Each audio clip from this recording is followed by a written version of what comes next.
Fin des discussions à Vienne et pas d'accord sur le nucléaire iranien, mais les discussions vont continuer avec l'Iran et un accord définitif pourrait être trouvé avant le 1er juillet 2015. La démission surprise du secrétaire américain à la défense, Chuck Hagel, était le seul républicain membre de l'équipe démocrate d'Obama dont il ne partageait, semble-t-il, pas tous les choix en matière stratégique. Jérusalem et la vague de terrorisme. 2 Israéliens ont été poignardés ce soir près de la vieille ville. Il s'agit de 2 étudiants juifs. L'un d'eux est sérieusement blessé, l'autre plus légèrement. Un suspect aurait été arrêté.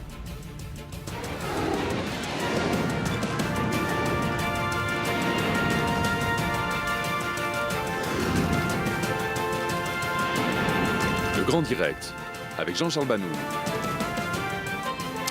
Bonsoir à tous. L'histoire retiendra qu'il n'y a pas eu d'accord à Vienne ce soir sur le dossier du nucléaire iranien. Et pourtant, c'est un vent d'optimisme qui souffle notamment du côté des puissances occidentales, à commencer par le secrétaire d'État américain John Kerry, que vous voyez ici à l'image avec le ministre iranien Al-Zarif. Il semble qu'un accord soit possible dans les 6-8 mois à venir, en tout cas avant le 1er juillet 2015. On va essayer de comprendre pourquoi cet optimisme prévaut ce soir. Est-ce qu'il est justifié? Bonsoir Raphaël Jérusalemi. Bonsoir. Vous êtes ancien officier dans le renseignement militaire de l'armée israélienne. Bonsoir Maurice Fergan, rédacteur en chef sur i24 News. Et puis bien sûr, on va vous faire écouter les toutes dernières déclarations. On retrouvera également nos envoyés spéciaux qui sont à Vienne autour de Tal Shalev, de Mathias Inbar et de Nadine Ahmed pour les 3 chaînes d'i24 News. On va détailler donc ce dossier iranien. Et puis il y aura également tout à l'heure une édition spéciale sur ce sujet à partir de 21h30 heure de Tel Aviv, consacrée exclusivement à ce dossier qui tient le monde en haleine depuis 10 ans.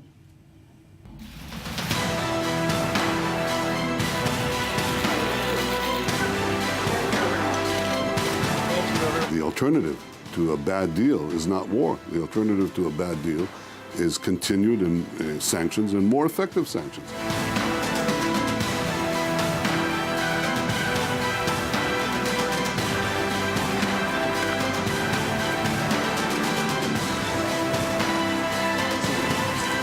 We have made real and substantial progress, and we have seen new ideas surface.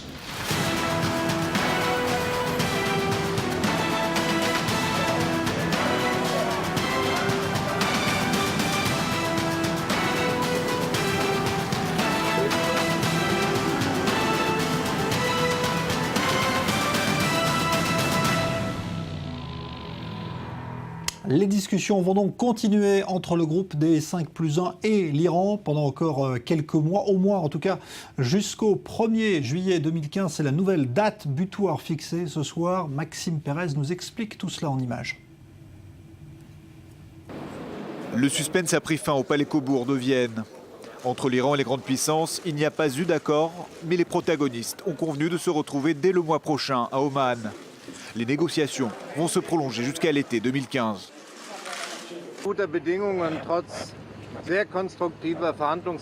En ce qui concerne les lacunes, aussi loin que la partie iranienne est concernée, mais aussi les principaux négociateurs des 5+1, nous n'étions pas en mesure de réussir aujourd'hui. C'était la bonne décision d'arrêter avec les progrès réalisés. C'est une grande chance de mettre fin à plus de 10 ans de différends. Mais nous comprenons aussi la responsabilité, non seulement pour nos 6, mais aussi pour les autres pays dans le monde, et en particulier au Moyen-Orient, qui a justifié les craintes sécuritaires à propos d'un programme nucléaire iranien. Heute miteinander sagen müssen, auch neue Ideen müssen überprüft werden. De davantage de temps pour examiner tout cela. Mais en ce qui concerne la France, l'objectif reste le même, essayer, si c'est possible, de trouver un accord qui aille dans le sens de la sécurité et de la paix. Quels sont les progrès? Merci beaucoup. Ce résultat préserve théoriquement les chances de dialogue, mais il constitue aussi un semi-échec par rapport à l'ambition affichée en début de semaine de conclure un accord définitif sur le nucléaire iranien. Prudence aussi, car cet enlisement diplomatique pourrait provoquer une levée de boucliers chez les républicains au Sénat américain, mais aussi à Téhéran, où les conservateurs pourraient exercer de nouvelles pressions sur le président Hassan Rouhani. Nous ne voulons pas seulement n'importe quel accord, nous voulons le bon accord. Depuis qu'il est entré en fonction, le président Obama a toujours été clair sur ce point. Nous devons nous assurer que l'Iran ne se dote pas de l'arme nucléaire. that Iran does not acquire a nuclear weapon. Ce mardi soir, Benyamin Netanyahou s'est félicité qu'aucun accord n'ait été conclu. Pour le Premier ministre israélien, le combat contre le nucléaire iranien continue. Voilà, Israël qui semble se satisfaire en tout cas du fait qu'il n'y ait pas eu d'accord. Alors, est-ce que vous êtes surpris déjà, Raphaël Jérusalem, par ce dénouement? Parce qu'on disait il y a quelques jours encore qu'il fallait négocier coûte que coûte un accord définitif, là, maintenant, avant la date butoir. Ce qui est regrettable dans le résultat d'aujourd'hui, c'est que la plus grande puissance mondiale, appuyée par toute l'Europe, a fixé une date pour la signature d'un accord qui n'est pas signé.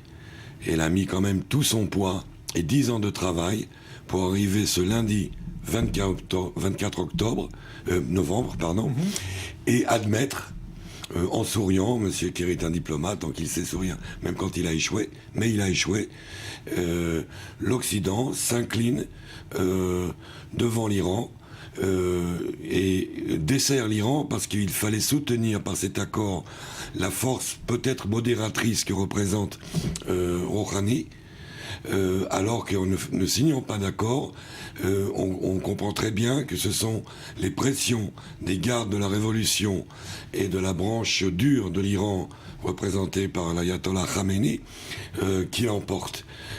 Obama et Rouhani sont les grands perdants sur le plan politique. Ils montrent qu'ils n'ont pas le pouvoir de parvenir à cet accord. Qu'il y ait eu un accord ou non ne change pas grand-chose. Les faits restent les mêmes, les chiffres Même restent si les des mêmes. progrès ont été faits, comme l'a dit John Kerry, Maurice Fergon, vous avez l'impression qu'il y a un échec ce soir ou est-ce qu'il y a de l'optimisme quand même? Il y a les deux. C'est vrai qu'il n'y a pas eu d'accord signé, mais c'est vrai aussi qu'il y a un optimisme affiché, mais cet optimisme est tempéré par une énorme suspicion entre les deux parties. Je crois que les Occidentaux ne font pas confiance aux Iraniens et les Iraniens ne font pas non plus confiance à Obama et aux Occidentaux. Donc des deux côtés, on a du mal à conclure. Alors on ne peut pas se prononcer parce qu'on ne connaît pas la teneur de ces progrès, ni même le contenu de l'accord. On nous dit qu'il y a eu d'énormes progrès qui ont été faits ces derniers jours. Or, on ne sait pratiquement rien sur la teneur de ces progrès. Alors, de quoi discute-t-on? Je crois que les deux parties sont arrivées à la conclusion qu'il fallait absolument maintenant une volonté politique pour aller plus loin. Et c'est cette volonté politique qui manque du côté occidental et qui manque du côté iranien.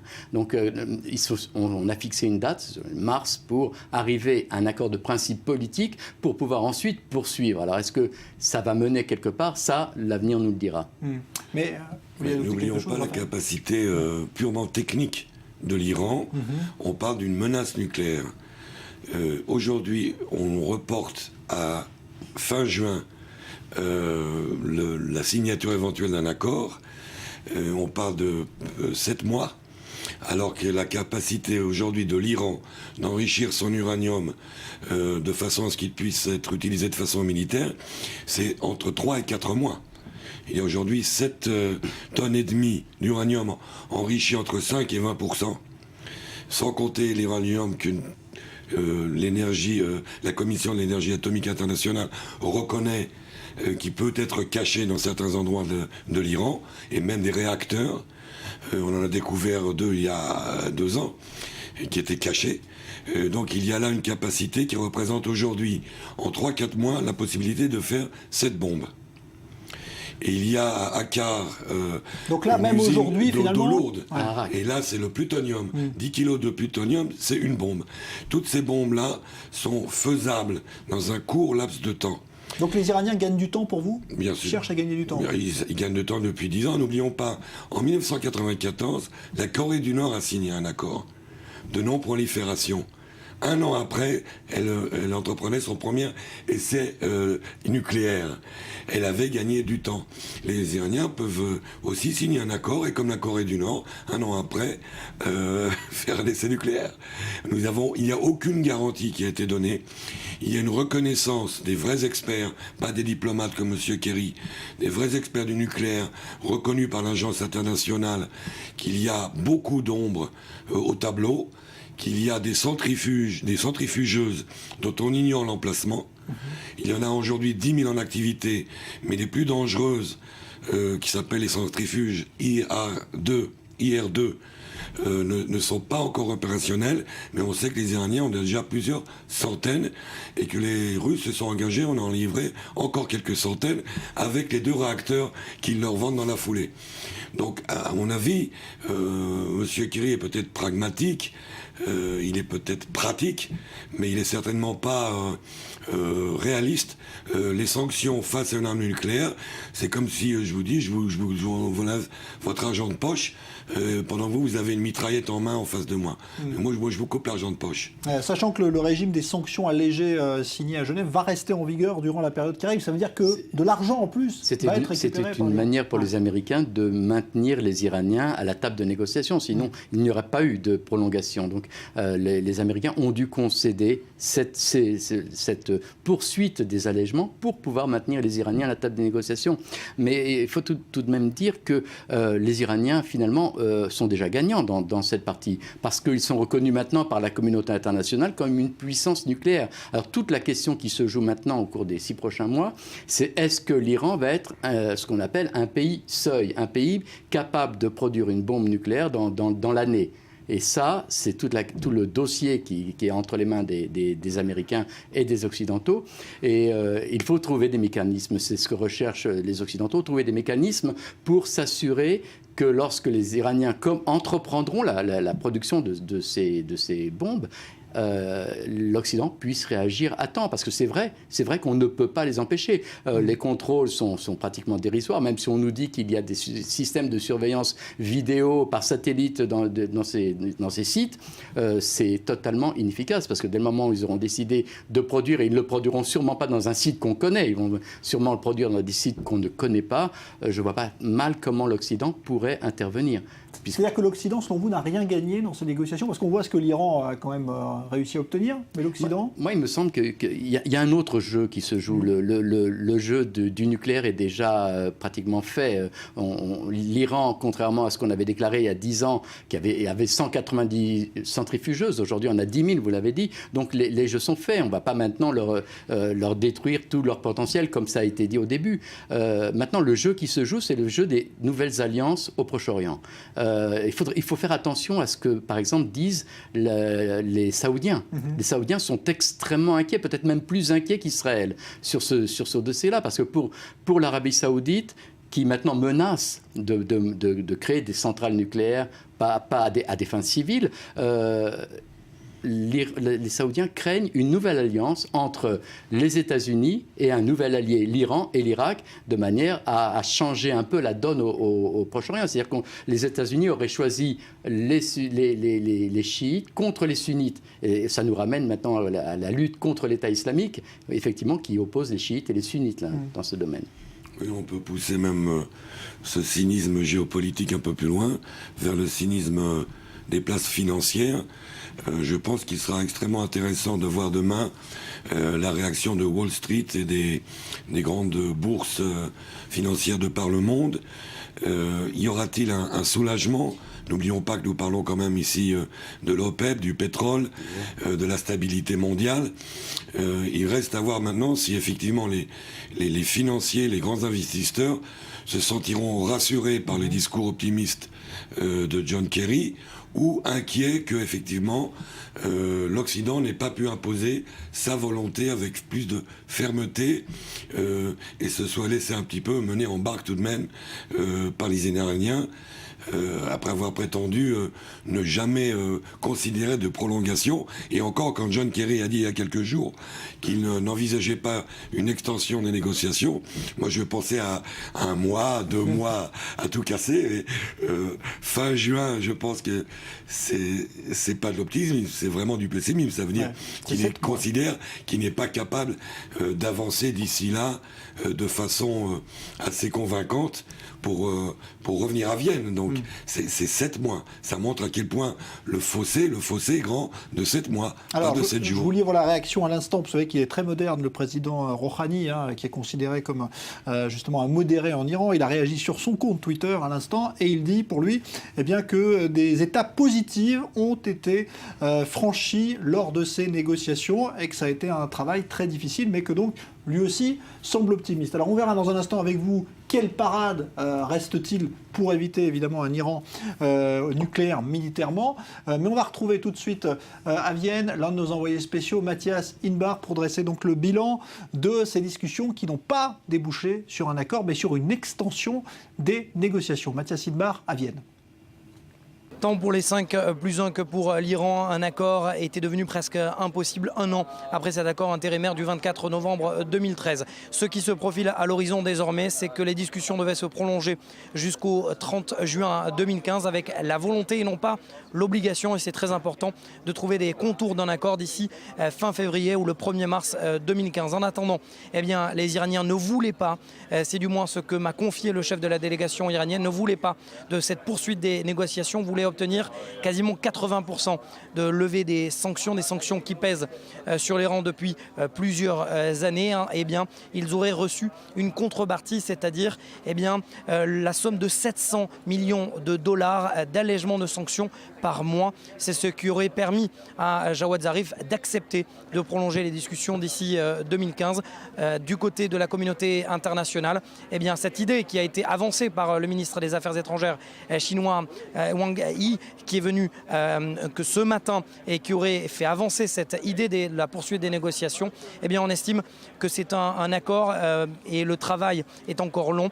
Cet accord devrait permettre d'avancer vers la paix. Ce sont des mots employés par Laurent Fabius, et il souhaite obtenir un accord crédible surtout dans le temps, pour permettre notamment l'arrivée et l'inspection des sites nucléaires controversés, notamment le site d'Arak où est développée de l'eau lourde pour obtenir du plutonium. Bref, on le voit, les discussions continuent, mais en attendant, nous sommes encore loin ici à Vienne d'un accord total, d'un accord définitif entre l'Iran et les 5+1. Merci donc à Matthias Inbar, envoyé spécial d'I24 News à Vienne. Donc on a bien vu qu'il y avait une contrepartie financière chiffrée, 700 millions de dollars par mois récupérés sur des avoirs gelés en Grande-Bretagne pour l'Iran. C'est quand même pas négligeable. Si on regarde aujourd'hui les parades qui peuvent rester, on sait que le Congrès républicain, et ça John Kerry l'a dit tout à l'heure, peut aussi jouer un rôle de frein dans cette vague de négociations. Est-ce que vous en voyez d'autres? Est-ce que c'est justement une parade suffisante pour que ce Congrès républicain désormais? Ça, c'est une parade politique, mais sur le plan... Mais il a le pouvoir de voter des sanctions plus dures. Ouais. Oui, tout à fait. Il a le pouvoir de dire, voilà, nous n'avons pas fait suffisamment pression pour parvenir à un accord, pour obliger les Iraniens à accepter certaines conditions qui se permettent toujours de refuser, et qui sont les vraies parades, c'est-à-dire, il n'y en a que deux. La parade, dirons-nous, non belliqueuse, qui serait un contrôle sérieux des capacités nucléaires iraniennes, la possibilité pour l'Agence internationale à l'énergie atomique de pouvoir visiter tous les sites et qu'il n'y ait pas de site caché, de pouvoir vérifier tous les réacteurs, de contrôler que l'uranium soit peu enrichi ou en poudre, ce qui l'empêche d'être un uranium militaire. Donc tout cela, si vous réalisez que pour la Syrie, on a envoyé des dizaines d'équipes pour désarmer la Syrie de ses armes chimiques, et que jusqu'à la semaine dernière, il y avait des attaques aux chimiques dans plusieurs zones de Syrie, vous voyez l'efficacité de ces contrôles. Mais admettons que ce soit le but, c'est-à-dire d'obtenir un contrôle, une surveillance soutenue. Et l'autre solution, nous la connaissons. Il y a eu plusieurs sabotages, dirons-nous, et destruction même d'un réacteur il n'y a pas longtemps. Peu importe de savoir qui a fait ces sabotages, qui a réussi à détruire les installations au cœur de l'Iran.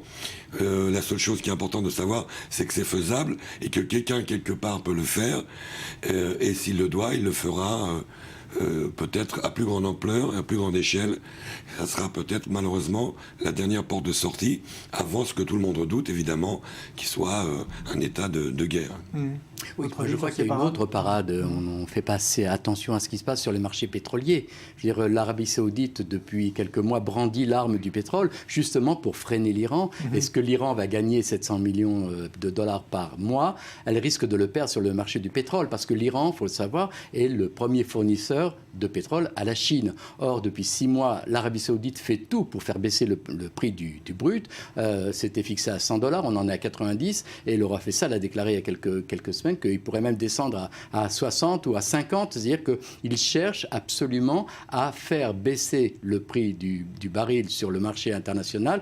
Ça porte préjudice au Venezuela, ça porte préjudice à la Russie, mais aussi aux États-Unis, de manière à assécher les revenus de l'Iran et de remettre en place un autre type de sanctions. Peut-être ça pourrait freiner les Iraniens, j'en suis pas convaincu. Alors justement, on sait qu'Israël essaye évidemment de trouver une parade. Alors il y a la parade militaire qui évidemment vient à l'esprit de tout le monde, mais il y a également une guerre souterraine, secrète, qui est menée par des services secrets, peut-être d'ailleurs pas seulement israéliens depuis plusieurs années. C'est ce que nous explique maintenant Maxime Pérez. Dans l'ombre des négociations, c'est une guerre sans merci, une guerre clandestine qui vise depuis des années l'Iran et son programme nucléaire. Étonnamment, Téhéran ne s'en cache pas. Presse TV, la télévision officielle du régime, vient de diffuser ce documentaire qui présente l'industrie du sabotage. Israël et ses alliés occidentaux sont accusés de tout mettre en œuvre pour anéantir les ambitions nucléaires de l'Iran. Livraison de pièces défectueuses ou remplies d'explosifs, cyberattaques comme Stuxnet, ce verre informatique capable d'enrayer le moteur de centrifugeuses. La liste des actions mystérieuses attribuées à la CIA et au Mossad est longue, et elles ont coûté cher à la République islamique. D'autres sont plus spectaculaires, comme l'assassinat de scientifiques ou d'ingénieurs iraniens. Depuis 2007, près d'une dizaine d'acteurs du programme nucléaire ont été méthodiquement éliminés. À bord de motos, des escadrons de la mort frappent en plein jour et au cœur de Téhéran. L'Iran encaisse les coups, mais maîtrise aussi à merveille la guerre psychologique. À plusieurs reprises, le régime annonce le démantèlement de cellules d'espions à la solde d'Israël. Avant d'être jugés et condamnés à la peine capitale, certains traîtres sont poussés à se confier devant la caméra. Ils racontent leur recrutement par le Mossad. Au dire de nombreux diplomates occidentaux, les services secrets israéliens seraient en première ligne dans la lutte contre le programme nucléaire iranien. Les services secrets, mais aussi le renseignement militaire, à l'image de ce satellite espion OFEC, lancé depuis la base de Palmachim, et chargé de surveiller les sites nucléaires iraniens. Mais pour l'appareil sécuritaire israélien, la pierre angulaire de cette lutte reste le renversement du régime. En 2009, les responsables iraniens accusèrent les Occidentaux d'avoir fomenté les émeutes post-électorales qui, durant 15 jours, secouèrent les plus grandes villes du pays. Voilà donc pour ces images toujours spectaculaires sur des faits qui se sont passés, mais dont on ignore évidemment qui en est responsable. Je voudrais justement qu'on écoute aussi quelques réactions d'Israéliens dans la rue, parce que l'Iran est considéré comme une menace très sérieuse, menace nucléaire par les dirigeants israéliens, ça on le sait, mais qu'en pensent justement les Israéliens eux-mêmes? Eh bien écoutez, ces quelques réactions. Ça ne sera jamais comme le printemps arabe. En vérité, ça n'explosera pas parce que si ça explose, on perdra le contrôle. Un Iran nucléaire, c'est comme si l'on parle d'extraterrestres. Je pense que c'est plutôt les Israéliens et les Américains qui veulent changer le Moyen-Orient et qui veulent faire comprendre aux gens que l'Iran est la plus grande menace. Je pense aussi que le nucléaire israélien est perçu comme une menace pour le Moyen-Orient. Il est important qu'un pays qui appelle à la destruction de l'État d'Israël n'ait pas d'armes nucléaires. C'est un danger pour le monde entier et pas seulement pour Israël.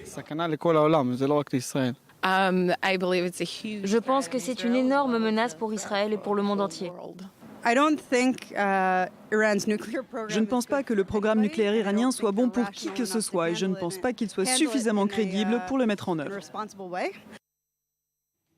Voilà, Raphaël Jérusalemi, c'est une menace qui est prise au sérieux. On le voit, il y a eu tous ces assassinats dans le sujet de Maxime Pérez, de savants iraniens. Ça fait longtemps que l'Occident a pris conscience de cette menace. Oui, on est en train de vivre un scénario de science-fiction. Jusqu'à présent, on considérait l'arme nucléaire comme le privilège de pays très puissants, de pays importants, dans lesquels il faut une chaîne assez longue de commandements pour arriver au stade où on appuie sur le bouton, alors qu'en Iran et dans les dictatures comme la Corée du Nord, la chaîne entre le bouton et le gars qui décide est très courte. C'est là le véritable danger. La science-fiction va plus loin, c'est que si certains pays du Proche-Orient, comme l'Iran, mais aussi d'autres, ont accès au nucléaire, il y a d'autres pays qui achètent maintenant des réacteurs dont on estime pour l'instant qu'ils sont à usage civil. Mais ça arrive dans tous ces pays-là. Nous arrivons donc à cette crainte qui avait été exprimée dans la science-fiction du nucléaire à la portée de tous, et donc d'États terroristes comme l'Iran. Il est donc très très bizarre que le monde libre, le monde occidental, se donne 10 ans plus 7 mois de réflexion face à une telle menace, qui n'en voit pas l'urgence. Je pense qu'ils comptent eux aussi sur ce qu'on vient de montrer, c'est-à-dire sur ceux, quels qu'ils soient, qui sont capables de leur sauver la mise avec quelques coups de sabotage. Parce que dans l'ensemble, il faut bien se rendre compte qu'un accord n'est qu'un accord, n'est qu'un bout de papier, et il dépend de avec qui on le signe, de si avec qui on le signe sera encore là un an après pour le faire respecter, ce qui est loin d'être sûr dans le cas du gouvernement actuel en Iran. Maurice Fergan. Moi, je crois, à propos du reportage de Maxime, ça ressemble plus à un film de James Bond qu'à un film de science-fiction. Cela dit, c'est vrai que toutes ces actions ont permis de freiner le programme. Le stopper totalement, je pense pas que c'est avec des moyens pareils qu'on puisse stopper ce programme. Donc, nécessairement, il faudra à un moment ou un autre une volonté politique. Alors, le problème, c'est qu'effectivement, à qui on a affaire? Alors, l'Iran n'est pas un bon apôtre, c'est pas un pays qui veut le bien-être du monde entier, mais je pense que peut-être que le peuple iranien, effectivement, on souligne à la fin de ce reportage que peut-être tout peut venir d'un soulèvement populaire en Iran, d'un changement de régime, et c'est sur ce changement de régime qu'il faut tabler. L'Iran, je crois que les Iraniens, peut-être pas le régime, mais les Iraniens ont envie de devenir une nation normale, un pays normal, avec une capacité de production d'énergie nucléaire civile, pas plus. Je ne pense pas qu'on trouve dans la rue des gens assoiffés de sang qui ne rêvent que d'avoir une bombe atomique sous la main. Plusieurs anciens chefs du Mossad, dont Ephraim Halevi, ont toujours prôné cette solution-là en priorité, c'est-à-dire si déjà infiltrer le peuple iranien, l'aider, l'assister dans la défense de ses libertés, le pousser à l'émeute, et à renverser ce régime qui, nous n'oublions pas, dessert le monde entier, mais dessert en premier son propre peuple. Ouais, mais pour l'instant, ça ne marche pas, puisqu'on voit qu'il y a quand même toujours un peuple qui est tenu. Merci Raphaël Jérusalemi, merci Maurice Fergan. On revient à tout à l'heure avec Daniel Goldmick à partir de 21h30 en détail sur ce dossier du nucléaire avec une édition spéciale sur i24 News. Le Grand Direct continue dans un instant, restez avec nous.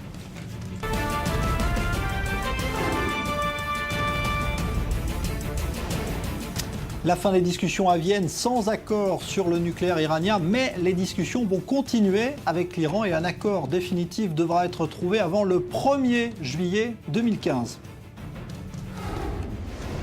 La démission surprise du secrétaire américain à la Défense, Chuck Hagel, était le seul républicain dans l'équipe démocrate d'Obama dont il ne partageait pas tous les choix en matière de défense. On en reparle dans un instant. Et puis Jérusalem et la vague de terrorisme qui se poursuit. 2 étudiants juifs ont été poignardés ce soir dans la vieille ville de Jérusalem. L'un d'entre eux est sérieusement blessé. 3 suspects viennent d'être arrêtés, annonce la police. On sera en direct de Jérusalem dans un instant.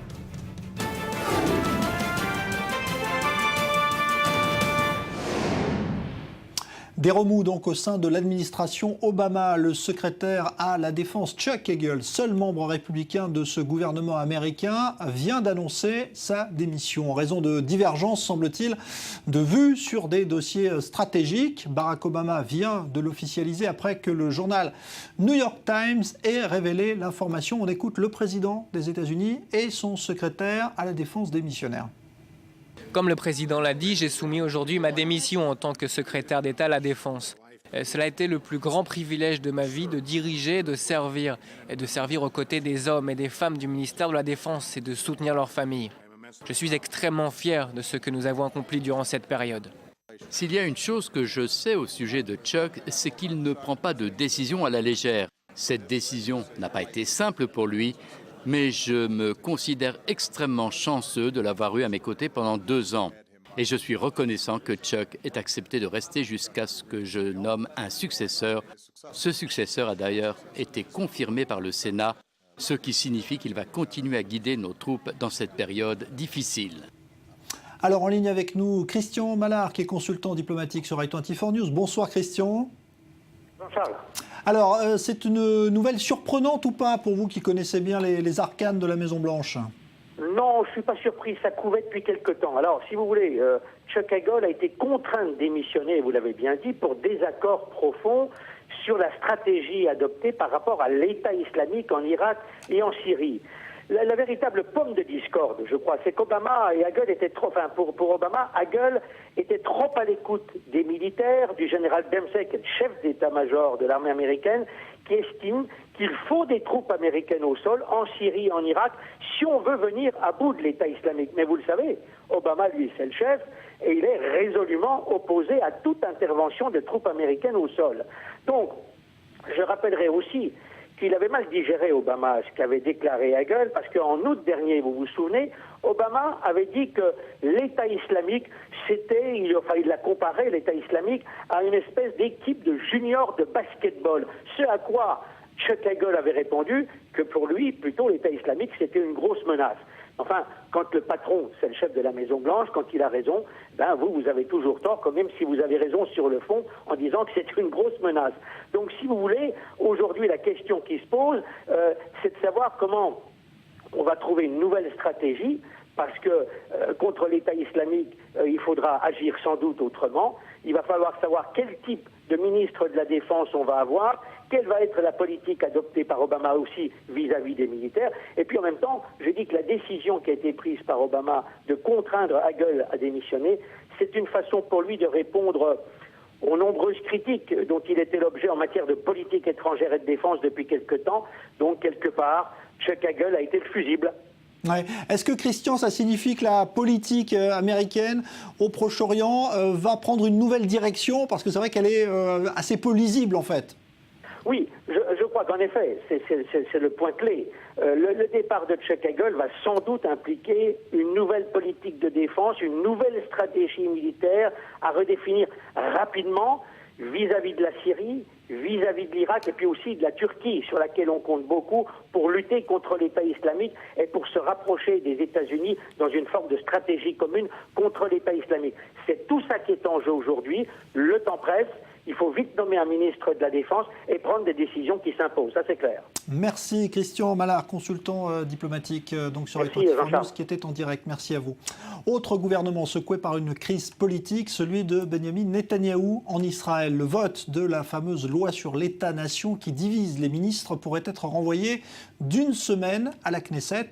Mais le Premier ministre a déjà prévenu qu'il userait de son pouvoir pour la faire passer coûte que coûte, même si la coalition doit en faire les frais. Léa Berdugo.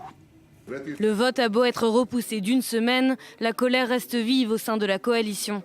Les ministres de la Justice et des Finances, Tzipi Livni et Yair Lapid, ont averti le Premier ministre. Ils ne soutiendront pas en l'état la loi controversée renforçant le caractère juif de l'État d'Israël.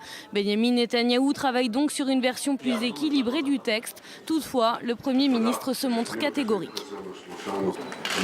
Il est préférable de parvenir à un large accord sur la loi. Mais je suis déterminé à passer ce projet de loi avec ou sans consentement.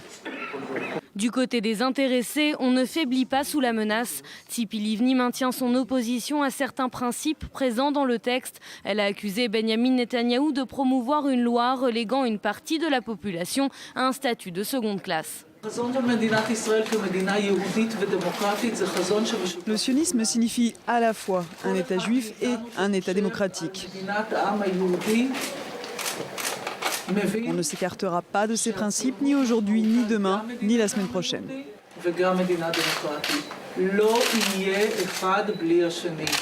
Le ministre des Finances, Yair Lapid, a lui aussi fustigé une loi qui ferait régresser la société israélienne, et tout cela pour des intérêts politiques.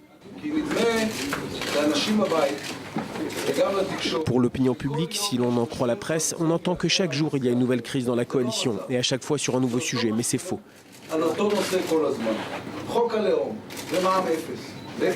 Il s'agit des mêmes crises tout le temps, la loi sur la nationalité, la TVA, la médecine privée.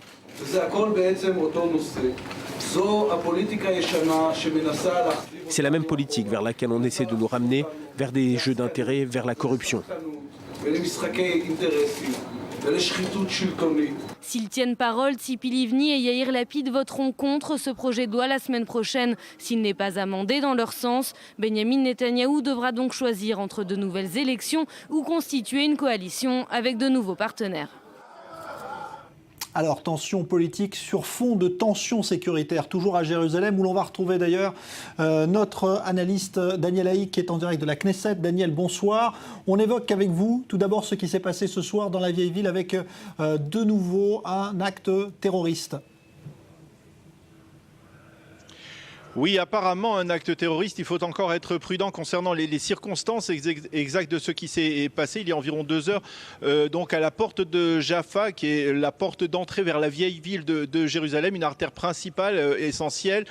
Apparemment, il y a eu une attaque de palestiniens contre des élèves d'une yeshiva, d'un institut talmudique qui est situé à l'intérieur du quartier musulman de la vieille ville de Jérusalem. Des Palestiniens auraient agressé 2 élèves de cette yeshiva. On aurait blessé un sérieusement et l'autre plus légèrement. Mais la police réserve encore ses conclusions concernant l'enquête.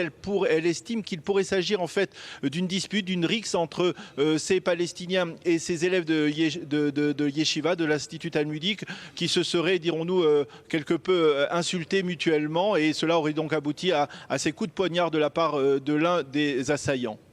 Daniel, on revient donc maintenant au dossier politique et évidemment le temps fort de la semaine. Ce gouvernement que l'on annonce depuis si longtemps menacé d'implosion, est-il cette fois au bord de la rupture? Tout à l'heure, Benyamin Netanyahou a dit « Le temps nous dira très vite s'il va y avoir de nouvelles élections ».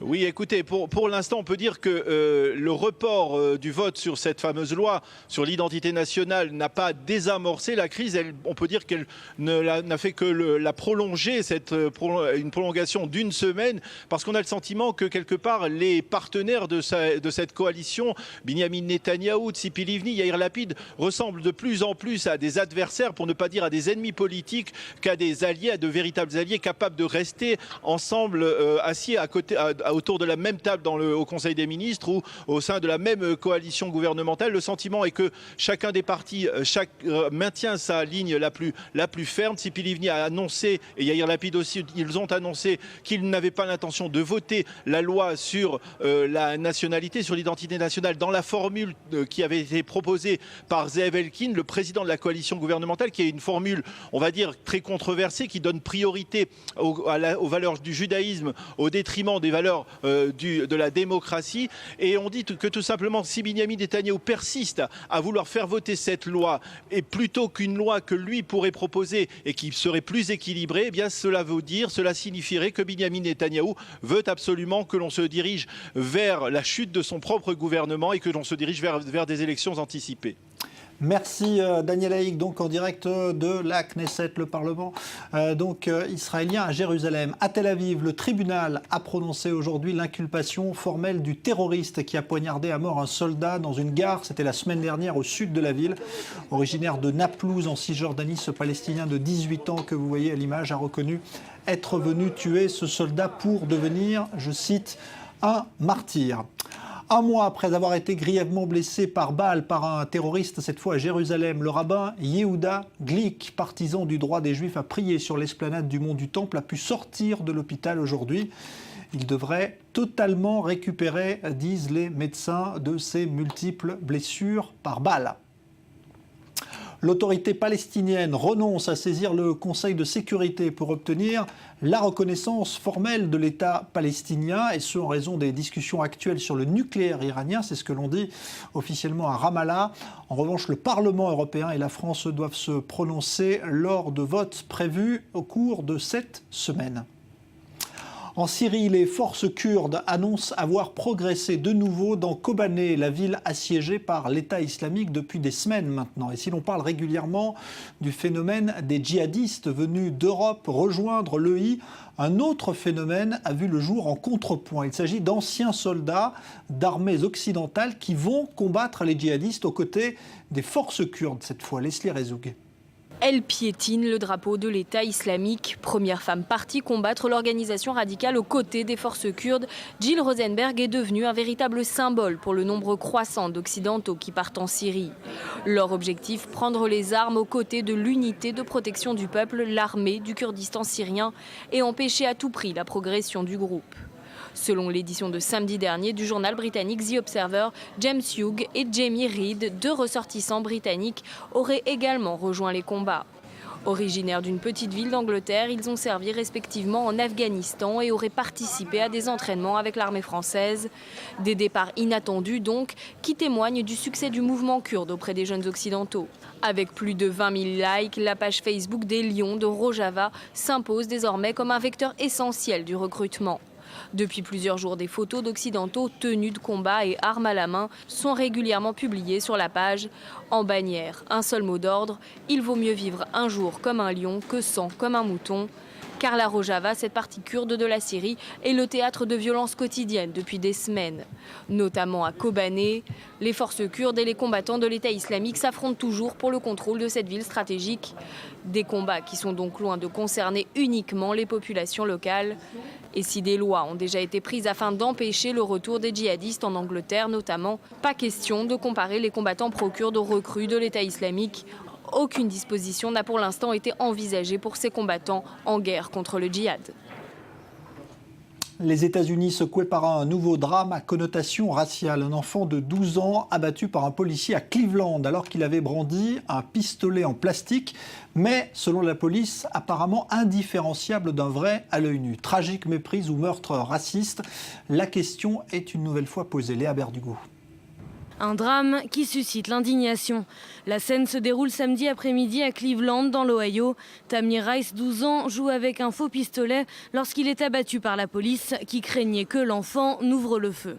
Le jeune homme avait l'arme dans sa ceinture et il a sorti l'arme. Les officiers ont tiré 2 balles qui ont touché le jeune homme.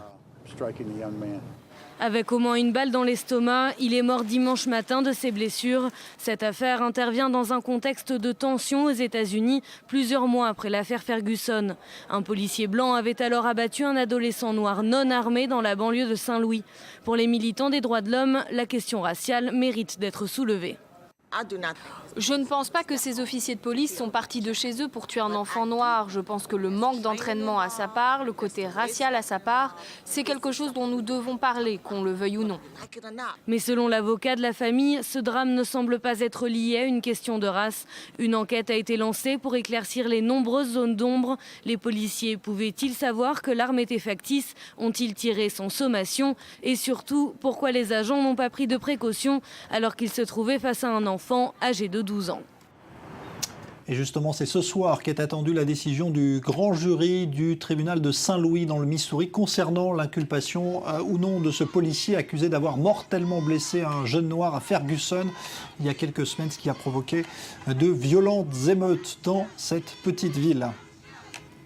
Des inondations qualifiées d'exceptionnelles dans le sud du Maroc en raison de fortes pluies, effondrements de terrain et torrents de boue auraient causé la mort d'au moins 32 personnes ces dernières 48 heures.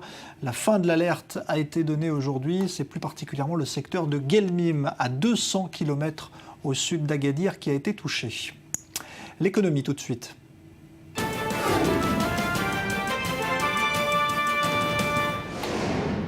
L'économie avec Johanna Citruc. Bonsoir Johanna. Bonsoir Jean-Charles. On va d'abord évoquer les mauvaises nouvelles pour la Russie qui va perdre des dizaines de milliards de dollars à cause des fameuses sanctions liées à l'Ukraine. Exactement, 40 milliards de dollars, environ 32 milliards d'euros. C'est donc ce que devrait perdre la Russie chaque année à cause des sanctions occidentales, car depuis le printemps, l'Union européenne d'une part et les États-Unis d'autre part ont pris toute une série de mesures pour pénaliser l'économie russe en représailles à ça. supposée implication dans la crise ukrainienne. Résultat, le pays est au bord de la récession. En 2014, la croissance ne devrait pas dépasser 0,3%. En 2015, elle devrait être nulle. Sa monnaie, donc le rouble, a perdu près d'un tiers de sa valeur face à l'euro. Et les capitaux sortent massivement du pays, une fuite estimée à plus de 100 milliards de dollars. Et en plus de cela, il y a la chute des prix du pétrole. Effectivement, la baisse du cours du pétrole a même un impact encore plus grave que les sanctions sur l'économie russe. Avec une chute du prix de 30% comme c'est le cas actuellement, les pertes engendrées sont estimées entre 90 et 100 milliards de dollars. Le problème, c'est que les rentrées budgétaires de la Russie dépendent pour moitié du pétrole. Le Parlement a donc dû voter un budget un petit peu plus serré que prévu pour la période 2015-2017. On évoque à présent le fameux réchauffement climatique qui pourrait donc avoir un impact négatif sur la pauvreté. Oui, c'est en tout cas ce qu'a conclu un rapport de la Banque mondiale. La sécheresse, les tempêtes ou encore les canicules, tous ces événements climatiques dits extrêmes vont devenir de plus en plus fréquents, ce qui va détériorer les récoltes agricoles et au final menacer la sécurité alimentaire de millions de personnes dans le monde. Les plus pauvres seraient évidemment les premières victimes et d'après l'institution, 3 régions seraient particulièrement en danger, l'Amérique latine, l'Europe orientale et le Moyen-Orient. Et la Banque mondiale met donc en évidence l'urgence de la situation tout en rappelant qu'il ne faut pas agir au détriment de la croissance économique. Merci Johanna Citruc. J'ajoute également que le Ghana annonce ce soir avoir signé un contrat gigantesque avec le pétrolier italien Eni, 6 milliards de dollars pour lancer des recherches d'exploration et d'extraction de pétrole. On parlait tout à l'heure de la vague de terreur que subit Jérusalem actuellement. Cela a des conséquences également sur le secteur clé de l'économie de cette ville. Il s'agit bien sûr du tourisme, des millions de visiteurs enregistrés chaque année. Et déjà, l'effet terrorisme se fait sentir, comme le montre ce reportage d'Anthony Lesme. En seulement un mois, 9 juifs ont été victimes d'attentats à Jérusalem, au cours desquels les 4 terroristes palestiniens ont été tués par l'armée ou la police israélienne. Depuis cet été, certains quartiers est de la ville sont régulièrement secoués par la violence. Conséquence de cette extrême tension, une chute de l'activité touristique. Côté israélien, l'association des hôtels de Jérusalem déplore une baisse de la fréquentation de 50% par rapport à l'année dernière. Certains hôtels de luxe, comme l'hôtel Astoria, arrivent encore à maintenir leur activité, mais une généralisation des violences pourrait s'avérer désastreuse. Il n'y a aucun doute que si les violences continuent, nous enregistrerons des annulations. J'espère que tout ça va se calmer un petit peu. De leur côté, les petits commerces israéliens font déjà grise mine. Eduardo a déjà connu des crises, il tenait déjà cette échoppe lors de la première et la deuxième intifada. Devant son magasin, rue Ben Yehuda, 11 jeunes avaient alors péri en 2001, tués par 2 kamikazes palestiniens. Cette année, il accuse déjà un recul de son chiffre d'affaires de 70% et a dû se séparer de la moitié de ses employés. Nous avons déjà subi un premier choc cet été pour la saison haute et ça n'a pas vraiment repris depuis. Les affaires sont vraiment très mauvaises. Dans le quartier arabe de la vieille ville, le chouk est déserté ou presque. Quelques groupes ici et là parcourent la Via Dolorosa, mais rien à voir avec l'affluence habituelle. Ce jeune touriste russe est tout de même venu. Il se sent en sécurité. Regardez autour de vous. Ici, il y a beaucoup de policiers, de militaires. Et où que vous soyez, vous pouvez voir des caméras à chaque coin de rue, sur les murs. Donc c'est très sûr. Pour ce vendeur de jus de fruits, les violences, mais aussi les forces de sécurité font peur aux touristes. Pour lui, la baisse de la fréquentation est supérieure à 50%. Parlons plutôt de 75%. Si vous restez dans le coin toute la journée, vous verrez qu'on passe notre temps à se regarder les uns les autres. Ce restaurateur doit payer à peu près 1 000 € de frais par mois. La journée précédente, il n'a réalisé aucun couvert et s'inquiète pour l'avenir. Je suis désolé, mais d'ici 2 ou 3 mois, je ne pourrai peut-être plus payer, je n'aurai plus d'argent. D'autres semblent plus exaspérés et lorsqu'on baisse la caméra, un commerçant palestinien n'hésite pas à justifier une 3e intifada.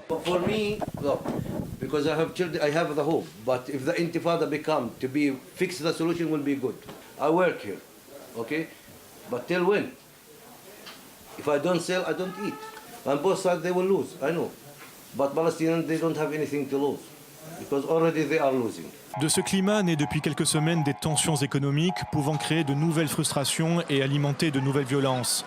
Un cycle infernal pour un film catastrophe dont Jérusalem est pour l'heure l'acteur principal. Les sports tout de suite.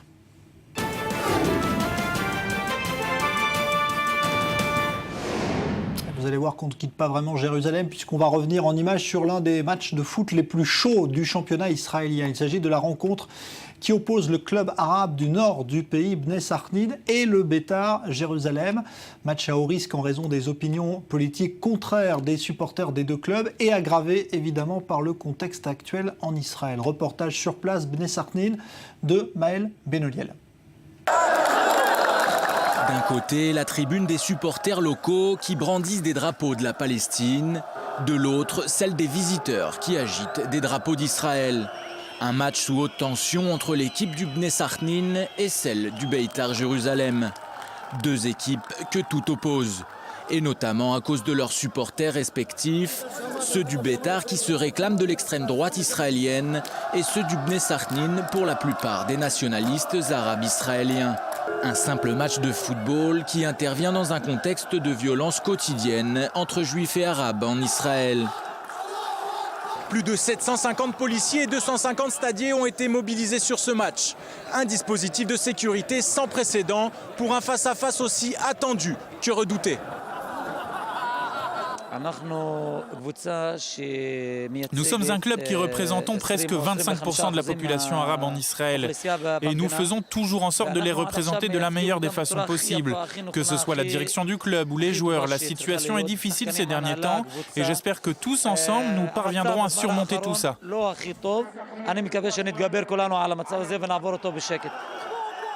Tout au long de la rencontre, des chants racistes et nationalistes se font entendre de part et d'autre des tribunes. Mort aux Arabes côté Beitar, par l'esprit et le sang nous te protégerons au Al-Aqsa côté Sarknin.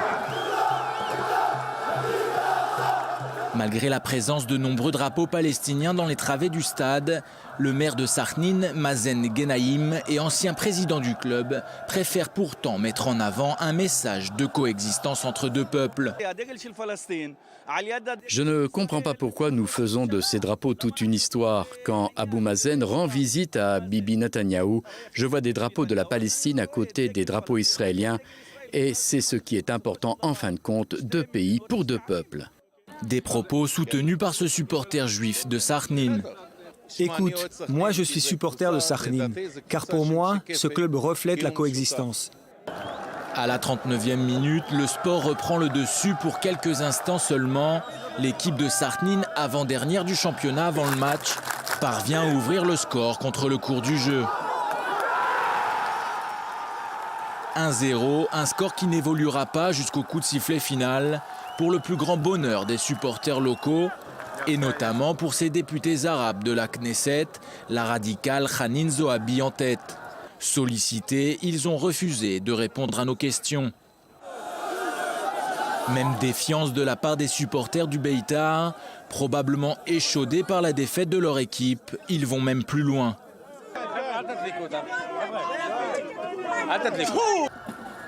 Malgré cela, cette soirée tant redoutée par les autorités israéliennes s'est terminée sans violence majeure.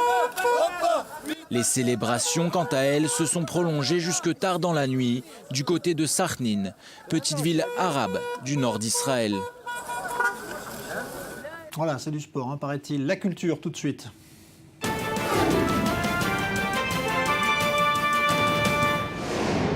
Et ce soir, on s'intéresse à cette décision du musée des Beaux-Arts de Berne, en Suisse, qui accepte de recevoir l'une des collections les plus importantes, mais aussi les plus controversées du moment. Il s'agit des chefs-d'œuvre légués par le collectionneur allemand Cornelius Gurlitt, accusé d'avoir profité des largesses du régime nazi pour se procurer des tableaux ayant parfois été volés à des juifs allemands juste avant la guerre. Léa Volbert.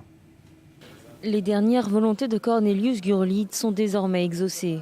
Ce lundi, le musée des Beaux-Arts de Berne a annoncé qu'il acceptait l'héritage du collectionneur d'art allemand. Un héritage aussi éblouissant qu'encombrant, puisque parmi les 1500 œuvres offertes au musée, 500 pourraient avoir été spoliées à des juifs durant la Seconde Guerre mondiale. Nous avons longuement et sérieusement négocié et débattu. Je pense que fin juillet, nous avons envoyé un signal fort quand j'ai certifié à Berne que l'Allemagne assumerait ses responsabilités sur la gestion de cet art spolié. Ces œuvres, dont l'origine reste floue, seront dans un premier temps conservées en Allemagne et exposées sur un site internet. Un groupe d'études est chargé d'enquêter sur leur provenance. S'il est avéré qu'un tableau est issu de spoliation, il sera remis aux ayants droit. Nous avons pris acte de ce que font ces membres de la famille Gurlitt, mais pour nous, ce n'est pas une affaire qui a influencé notre décision. Nous sommes très tranquilles en ce qui concerne les clarifications juridiques. La collection de Cornelius Gurlitt regorge de trésors, parmi lesquels des Picasso, Monet ou Chagall, une valeur estimée à plusieurs dizaines de millions d'euros. Pourtant, de l'aveu même du responsable du musée de Berne, cet héritage contesté n'a en aucun cas suscité de sentiment de triomphe. À ne pas rater ce soir à 23h10 sur i24 News, l'émission Reportage vous propose une immersion inédite au sein du tramway de Jérusalem, objet d'affrontements et parfois d'actes de terrorisme ces derniers temps, alors qu'il est censé unir tous les habitants de la ville sainte. Reportage donc à voir, signé Yoram Lieberman, qui a pu suivre pendant plusieurs semaines des passagers de ce tramway de Jérusalem. C'est à voir tout à l'heure sur i24 News. On va se retrouver dans un instant pour le débat du grand direct consacré à la situation politique du gouvernement israélien. A tout de suite.